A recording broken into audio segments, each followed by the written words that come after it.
आप देख रहे हैं डीएनए लाइव। हमारे चैनल से जुड़ने के लिए चैनल को सब्सक्राइब करें और आपके विचार कमेंट। आप देख रहे हैं डीएनए लाइव न्यूज। डीएनए के लिए खबर अयोध्या से। रामनगरी में विगत दुर्गा पूजा विसर्जन के दौरान युवा अधिवक्ता प्रॉपर्टी डीलर के ऊपर जानलेवा हमले को लेकर आज व्यापारियों ने प्रेस वार्ता कर आंदोलन की रणनीति अपनाई।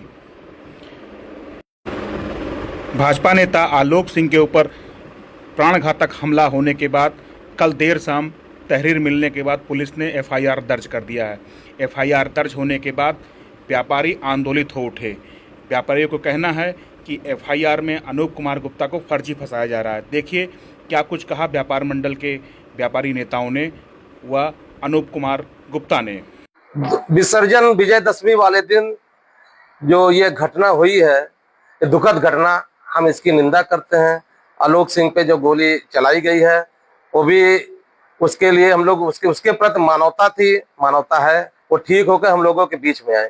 लेकिन आज जो ये उन्होंने नामजद एफआईआर एक वरिष्ठ व्यापारी, संभ्रांत नागरिक, सभी के साथ चलने वाले एक ऐसे नागरिक को प्रताड़ित किया, उनका नाम एफआईआर में दर्ज किया, करोड़ों की संपत्ति को हथियाने के चक्कर में, उनसे पैसा वसूलने के चक्कर में उनका ये षड्यंत्र है।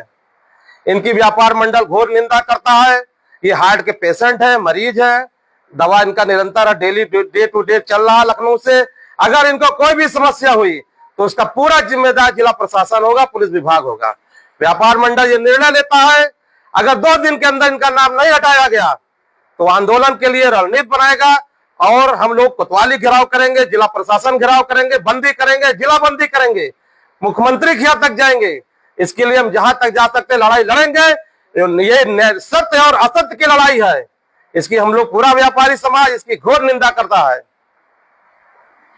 इसका हम लोग जिला प्रशासन माननीय कप्तान महोदय से इस चैनल के माध्यम से मांग करते हैं कि इसका निष्पक्ष जांच हो, जो दोषी हो उसको कड़ी से कड़ी सजा मिलनी चाहिए, किसी बेगुनाह को मत फंसाया जाए। इसकी व्यापार मंडल इस चैनल के माध्यम से मांग कर रहा है। यहाँ पर स्वागत करता हूँ और आप सभी को हम बुलाने के पीछे का जो उद्देश्य है, 2 तारीख अक्टूबर के दिन शाम को रामघाट पे एक गोलीकांड की घटना हुई, दुखद घटना हुई है। ये घटना नहीं होनी चाहिए, लेकिन उसके पीछे जो एप्लीकेशन दी गई उसमें मेरा नाम जोड़ा गया, जो कि मेरा उससे कोई सरोकार या उससे कोई वास्ता नहीं है। मैं ना उन लोगों को जानता हूं जिन्होंने गोली चलाया, ना उसके बारे में जानता हूं, ना मैं कभी उनको मिला हूं। लेकिन अब वो कहां से मेरा नाम जोड़कर कैसे किया गया, इसके पीछे हम थोड़ा से हम प्रकाश डालना चाहते हैं। मेरी एक जमीन है हाईवे पर। 2022 में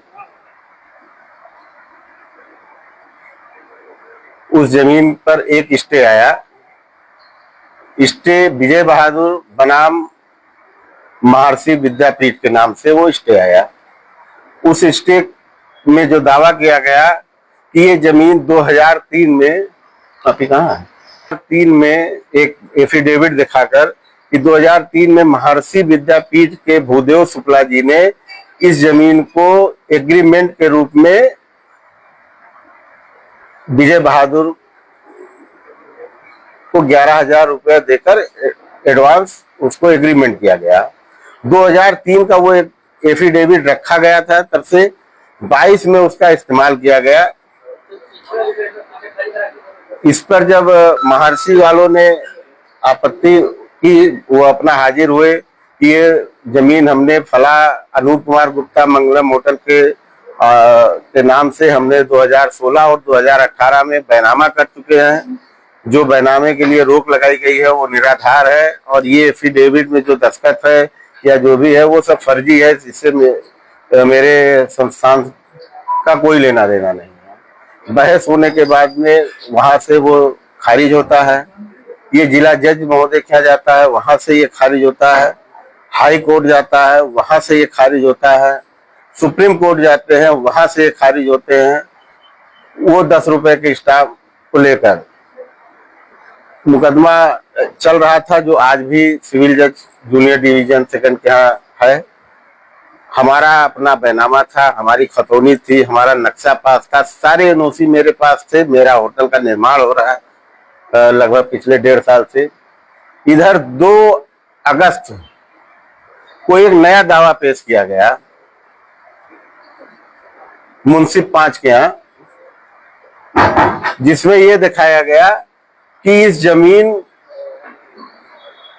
को 25 तारीख मतलब 25 सितंबर को बाउंड्री तोड़कर अनूप कुमार उस जमीन को कब्जा कर रहे हैं। बाउंड्री तोड़कर वहां निर्माण करे, जिससे मैंने रोका और उसके लिए एक स्टे दिया जाए।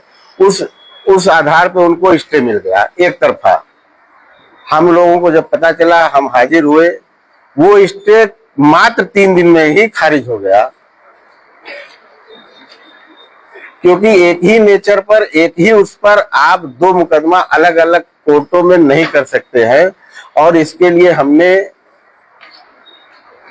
इनके क्रिमिनल, इसके लिए उसी कोर्ट में हमने एक फाइल अलग से की है कि हाँ, इन्होंने कोर्ट के साथ फ्रॉड करके और उस मुकदमे को छुपा कर इन्होंने दूसरा वो किया है। इनके साथ कोर्ट जो है वो अलग से फ्रॉड का मुकदमा कायम किया जाए। ये हमसे इसी बीच में अलग अलग माध्यमों से हमसे पैसे की डिमांड करते थे। आलोक सिंह, अगर आप हमको पैसा नहीं देंगे 2 करोड़ रुपया, तो मैं आपका होटल नहीं बनने दूंगा, क्योंकि आपराधिक प्रवृत्ति के हैं। इनके ऊपर पहले से भी कई मुकदमे हैं, 419, 20, 67, 68 के, 307 के, 8 के, कई ऐसे बहुत से मुकदमे इनके ऊपर हैं। मैंने अपना वो कभी नहीं आए, मेरे पास किसी न किसी को वो भेजते रहते थे। मैंने एसएसपी महोदय, पूर्व एसएसपी महोदय को मैंने इसकी शिकायत की थी 2 बार, लेकिन एक बार एसपी सिटी महोदय को इसकी जांच मिली। मैं कई महीने तक उसमें दौड़ता गया, मैंने अपना सारा पेपर दिया। इनके तरफ से कोई भी पेपर का एविडेंस नहीं दिया गया। बाद में हमसे कहा गया कि आपका निर्माण तो चल ही रहा है ना। हमने कहा हाँ सर। तो जब निर्माण चल रहा है, वो नहीं आ रहा है इधर आपके पास, तो आप निर्माण कराइए, क्या परेशानी है आपको। हम फिर थक हार के बैठ गए। फिर हमने दोबारा फिर एक एप्लीकेशन दिया कि हमसे इस तरीके से कर रहे हैं, लेकिन उसमें भी कोई कार्रवाई नहीं हुई। हाँ, 2 बार हमने एसएसपी महोदय को दी थी। हमसे फिरौती के, हाँ, हमने शिकायती पत्र में उल्लेख किया था कि ये पैसे, छवि है, हम अभी आपको उपलब्ध करा देंगे। हमसे वो वही एक एफिडेविट जो है फर्जी, ये हम आपको उपलब्ध करा देंगे, है उसी के आधार पर। और ये इसी एफिडेविट, ऐसे ही ये कई एफिडेविट बना के महर्षि विश्वविद्यालय बन रही है, उसके ऊपर भी ये मुकदमा किए हुए हैं, उसको भी काफी दिन तक नहीं बनने दिए। मानस भवन के बगल में जो इनका एक तुलसी भवन बना है, उसके निर्माण को ये काफी दिन तक रोके थे। उन्हीं के बगल में एक जमीन और है, उस पर भी इनका यही आरोप। केवल इनका एक धंधा है कि किसी न किसी तरीके से किसी की जमीन को बजा लिया जाए और उसके बाद उसके ऊपर दबाव बना के उससे पैसा लिया जाए। गुंडा टैक्स। ये योगी अधिकारियों से शिकायत की थी, तो परिप्रेक्ष्य में जिसने भी आपसे सक्षम अधिकारी ने उसमें कोई लिखित आश्वासन नहीं दिया? नहीं, लिखित हमसे कोई नहीं। उन लोगों कोई कार्रवाई नहीं, यहाँ तक कि उनको पेपर के लिए बुलाया जाता रहा, वो लोग गए ही नहीं पेपर देने। बाद में हमसे, जब मैं दौड़ते दौड़ते थक गया, कई बार गया, अधिकारी से मिला जो जांच अधिकारी थे, फिर उनका कहना था कि चलिए जो है आपका निर्माण हो ही रहा है, कोई दिक्कत होगी इधर तो बताइएगा। तो फिर हम भी व्यापारी आदमी अपने कामों में फंस गए। और ये जब घटना हुई, ये उसी क्रम में मुझसे किसी न किसी तरीके से फंसाने के लिए, दबाव बनाने के लिए ये मेरा नाम लिया गया।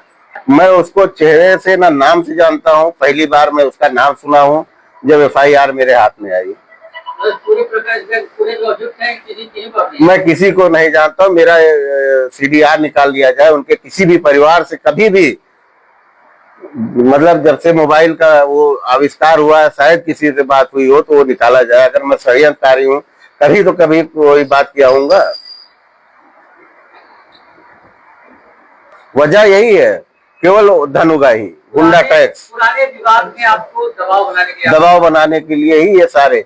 बीच में मेरे ऊपर इन्होंने 156(3) भी किया कि मेरे ऊपर गोली मारने का आरोप लगा के इन्होंने कोर्ट में उसकी बहस हो गई है और अभी तक उस पर कोई आर्डर नहीं हुआ है।